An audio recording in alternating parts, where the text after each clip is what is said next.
চোর বলে কিছুই জানি না, নামাজের জন্য ইমামতি করতে দেয়, কারণটা বুঝি না। আমার বড় ভাই আব্দুল কাদের জিলানী আপনার সম্মুখে দাঁড়ায় আছে, গায়বী আপনার আওয়াজ দিয়ে বলতেছে, এ চোর, আজকে তুমি নামাজটা পড়ায় দাও, তুমি সবকিছুই পারবে। চোখটা বন্ধ করে যখন নামাজ পড়াইতে আরম্ভ করলেন, সবকিছু আপনার পেরে গেলেন। আমার বড় ভাই আব্দুল কাদের জিলানী ও গিলানী রহমাতুল্লাহ আলাইহির কাছে যাইয়া একজন বান্দা বলল, হুজুর গো, আমি মুরিদ হইয়া যাব, কিন্তু আমি যে কাজকর্মগুলা করি ওই কাজকর্মগুলা আমি করব, নামাজ পড়ব না, রোজা করব না, আমি দান খায়রাত করব না। আমার বড় পীর আব্দুল কাদের জিলানী ও গিলানী রহমাতুল্লাহ আলাইহি বললেন, এই আল্লাহর বান্দা শোনো, আজকে তোমার যেটা মন চাইবে তুমি সেটা করো, কিন্তু আমার কাছে তুমি মুরিদ হয়ে যাও। আজকে যেমন তুমি শর্ত রাখিলা যে আমি মুরিদ হইব ঠিকই, কিন্তু আমি যে কর্মগুলা করব সমস্ত কর্ম আমাকে করতে দিতে হবে। তুমি যেমন শর্ত রাখিলা, আমি একটা শর্ত তোমাকে দিলাম, যে শর্ত তোমাকে রাখতে হবে। বলে কি শর্ত? বলে শর্তটা হলো যে যে জায়গায় আজান হবে ওই জায়গায় আজানটা তুমি শুনবে, কোনো কাজ করা যাবে না। আমাকে যেমন শর্ত দিলা যে আমি যা করব আমাকে করতে দিতে হবে, আমি আপনার কাছে মুরিদ হব, আর যদি না করতে দেন আমি মুরিদ হব না।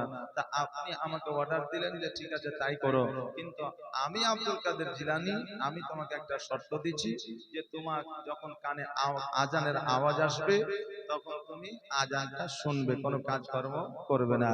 মুরিদ বলল ঠিক আছে, সেই কাজ করব, কোনো অসুবিধা নাই। আজ তো আজান তো 2 থেকে 3 মিনিটের আজান, আজানটা শুনে নেব। এবার একটা বাড়িতে চুরি করতে গেছে, চুরি করতে যাওয়ার পরে রাত্রিবেলায় যখন বাহির হয়ে আসবে তখন যেন আজান শুরু হয়েছে, ফজরের আজান। ওই আজানের সময় দাঁড়িয়ে আছে, আর দাঁড়িয়ে থাকার পরে পরে যেমনই আজান সমাপ্ত হয়েছে বের হবে, এমন অবস্থায় কিছু মানুষ তার পেছনে মুসল্লা নিয়ে আপনার দাঁড়িয়ে আছে, নামাজ আদায় করবে। বলে আমরা জানি তুমি ইমামতি করবে, তুমি আমাদের ইমামতি করো, আমরা নামাজ আদায় করব। চোর বলে কিছুই জানি না, নামাজের জন্য ইমামতি করতে দেয়, কারণটা বুঝি না। আমার বড় ভাই আব্দুল কাদের জিলানী আপনার সম্মুখে দাঁড়ায় আছে, গায়বী আপনার আওয়াজ দিয়ে বলতেছে, এ চোর, আজকে তুমি নামাজটা পড়ায় দাও, তুমি সবকিছুই পারবে। চোখটা বন্ধ করে যখন নামাজ পড়াইতে আরম্ভ করলেন, সবকিছু আপনার পেরে গেলেন।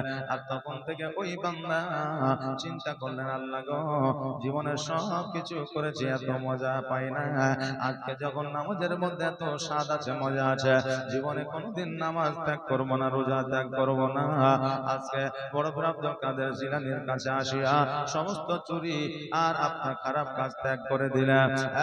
বাবা, বড় ভাই আব্দুল কাদের জিলানী রহমাতুল্লাহ আলাইহির কথা শুনেছিল বলে একটা চোর ভালো হয়ে গেল, নামাজি হয়ে গেল, দিনদার হয়ে গেল, পরেশগার হয়ে গেল।